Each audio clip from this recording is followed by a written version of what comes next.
কাজের তেজ মারতে মারতে পোলাপান পায় না কোনো ভালো কাজের খোঁজ। আমি বুঝি না সারা দুনিয়ায় এত কাজ থাকতে এরা রাজনীতি করে কোন দুঃখে। ভোটার হওয়ার আগে নেতা হয়ে এরা দেশের করতেছে ক্ষতি। আজকে যারা ইন্টারভিউ নেব এরা সব দেশের সহ সভাপতি।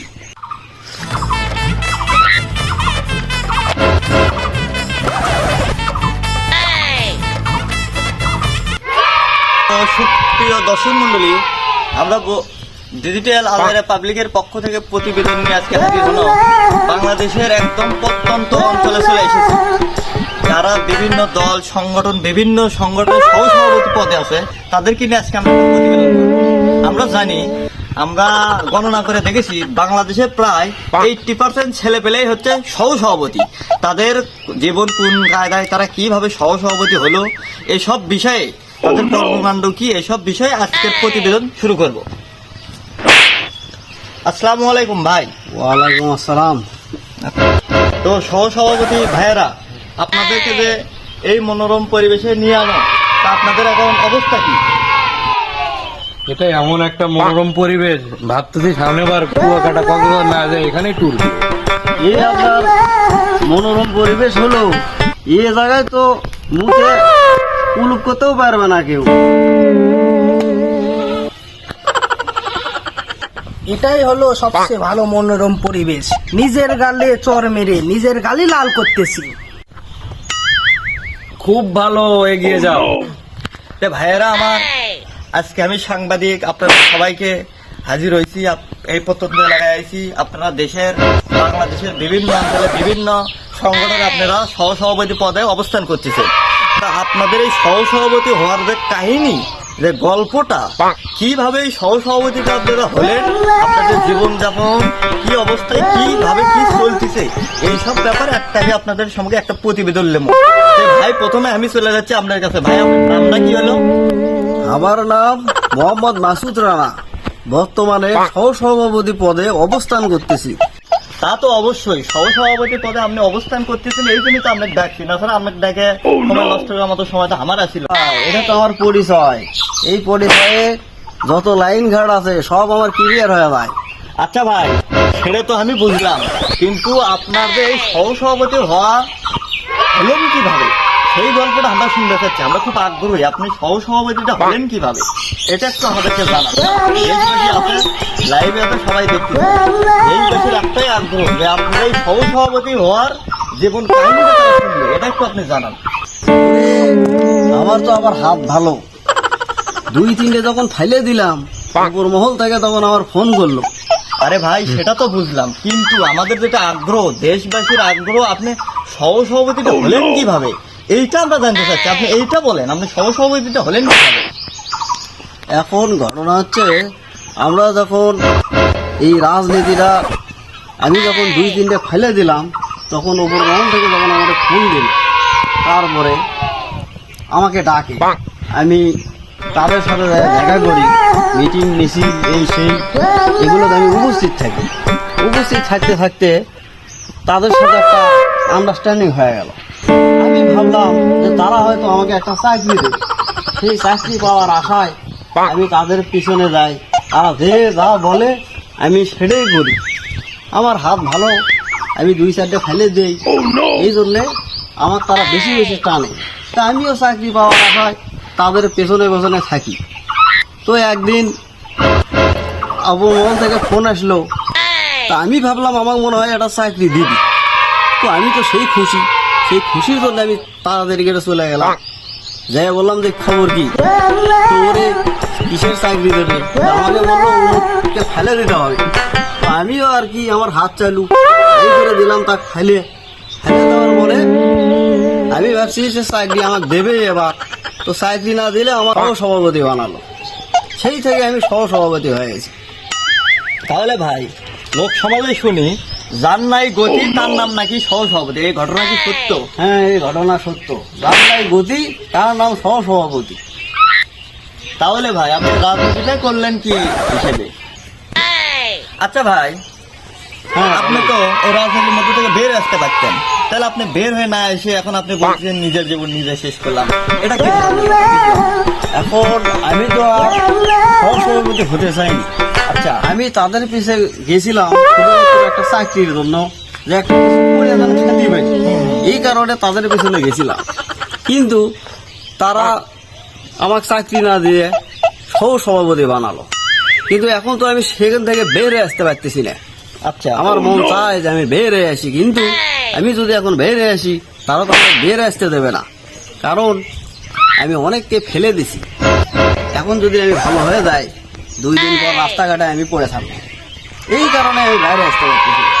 তাহলে ভাই আপনি বুঝাতে চাচ্ছেন রাজনীতিতে দেখলে ইয়াং জেনারেশন দেখলে ছেলেপেলে চাকরি ঢুকতেছে, তাহলে তাদের রাজনীতি করা উচিত না, এটা কি আপনি বুঝাতে চাচ্ছেন? হ্যাঁ, এটাই কারণ কোন রাজনীতিতে যারা রাজনীতিতে গেছে তারা কেউ কখনো দলীয়ভাবে চাকরি পায়নি।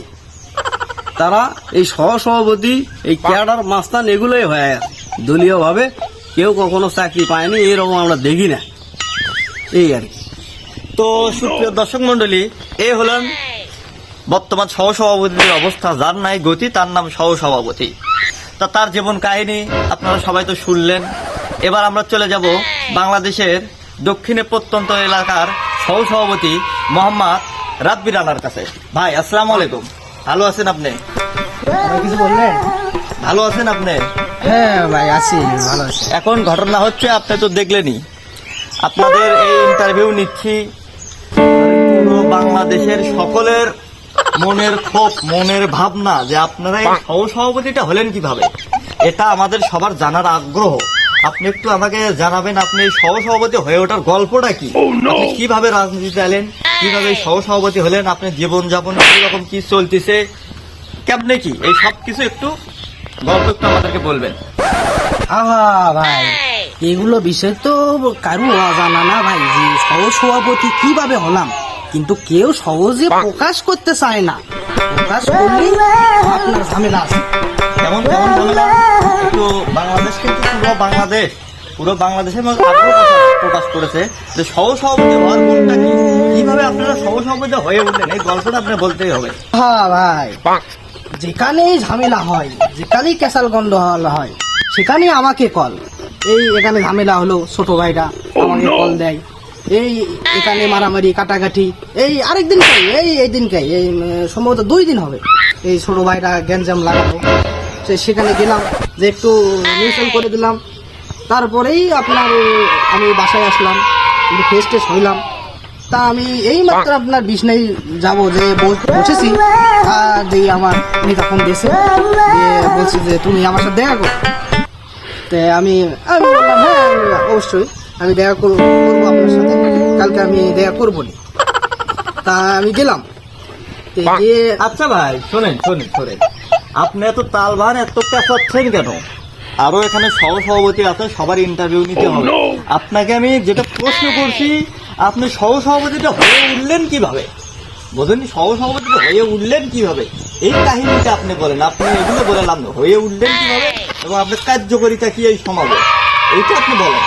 আমি এই সহসভাপতি হলাম, নেতার কাছে গেলাম, নেতা আমার এই সহসভাপতি বানিয়ে দিল। তারপর থেকে আমি এই কার্যক্রম চালিয়ে যাইতেছি। আচ্ছা ভাই, আচ্ছা করেন, এক মিনিট ডিস্টার্ব করলাম আপনি। নেতা আপনি সহসভাপতি বানালেন, ঠিক আছে, সহসভাপতি হলেন, আপনার কার্যক্রমগুলো কি? আবার আমি নিউজ পেলাম, শুনলাম আপনি ভোটার হওয়ার আগে দলের সহসভাপতি হয়েছেন।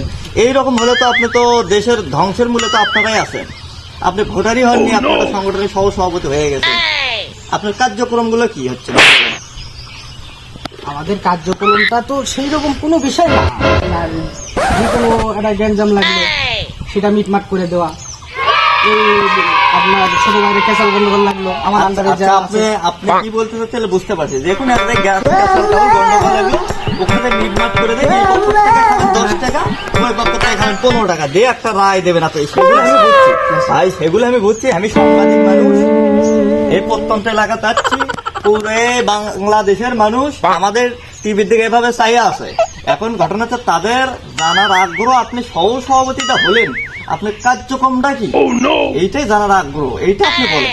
আমি এগুলো আপনার ভালো, আপনার মারামারি কন, ক্যাসাল গন্ডগোল কন, ঝামেলা কন, যেটাই কন, আমি এগুলো ভালো পারি। মানে ফিটিং দিতে ভালো পারেন? হ্যাঁ, ফিটিং দিতে ভালো পারি। আপনার ধরেন একজনের কাছে গেলাম, আমি যদি বলি যে আমার এখানেই আপনার 1 লাখ টাকা আমাকে দিতে হবে, মানে এখন চান্দা, চান্দা, চান্দা, চান্দা।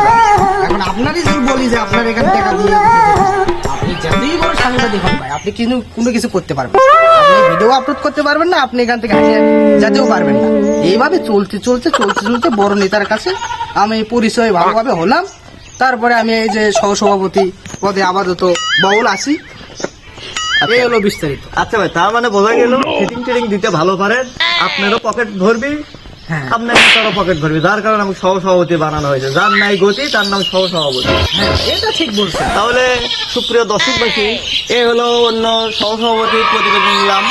এবার আমরা চলে যাচ্ছি আমাদের উত্তর অঞ্চলের প্রত্যন্ত এলাকার অন্য এক সহসভাপতির কাছে, যার জীবন কাহিনী, সহসভাপতি হয়ে ওঠার গল্প, সবকিছু বিষয়ে ইন্টারভিউ নেব।